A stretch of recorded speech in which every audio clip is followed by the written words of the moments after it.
2014. We are live from OR. We are here with Steve House, climber, mentor, author, coach. Steve, how are you doing? I'm doing all right. How are you? I'm doing well, thank you. We were recently hanging out at the Ouray Ice Festival. We did, yeah. And I saw Vince there, who I believe is your partner with your whole guiding company and stuff. And you have this whole concept of mentorship.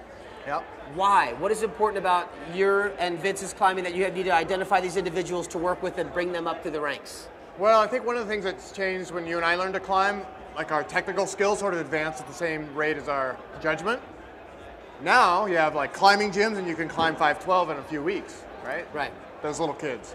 So their technical skills advance super quickly, but you don't have the same judgment. So it's a way of addressing this sort of change in the way people learn to climb. And so you've had this legendary career climbing first ascents on massive peaks around the world, putting yourself into grave danger all over the place. And now, as you get older and more mature, do you find yourself wanting to write the book for training for the new alpinism and creating this mentorship program?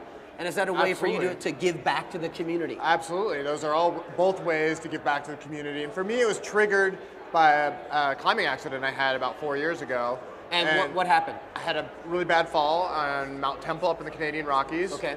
Collapsed a lung, did a whole bunch of internal damage. Nearly didn't make it through that experience. And then after that, you sort of have to evaluate like what you have to share with people. And what I had was a bunch of experience and a bunch of knowledge about alpine climbing, and that was more or less it. And so out of that is born this book. And so we have training for the new alpinism. And then I guess there was no training for the old alpinism, I'm assuming this. People just would go climbing. Yeah. I mean, that's what we all did. And, this book is an effort to look at what sports like running and Nordic skiing and cycling and learn what we can and adapt it to climbing. Because climbing is, of course, different.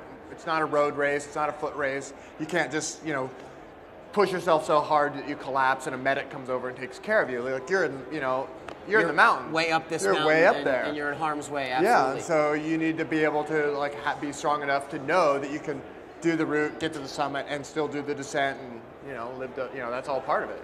And then, so what do you see as the future of new alpinism? I mean, this is like these individuals that are going very fast without much protection or without much retreat, and then going for the objective. And so if they have this training both in their mind and their body, their chances of coming back successful. I think that's very true. Like if you have take a little bit of knowledge and apply it to your training or physical and mental preparations, as you said, that as climbers, as mountaineers and alpinists, ski mountaineers as well, we haven't even scratched the surface of what people can do. I mean, you look at what's gone on in sports like running that have had organized training for decades, and how fast some people can run, say, a marathon or do these ultra runs in really amazing times, but none of that has really come to climbing yet, and that's the next 10, 20 years of the evolution of alpine climbing right All right, there. well, Steve House, thank you for the paradigm shift. We'll be looking for reading up from the Training for the New Alpinism. A pleasure to talk with you. Great to be here. This is Timmy O'Neill signing off from Live from OR.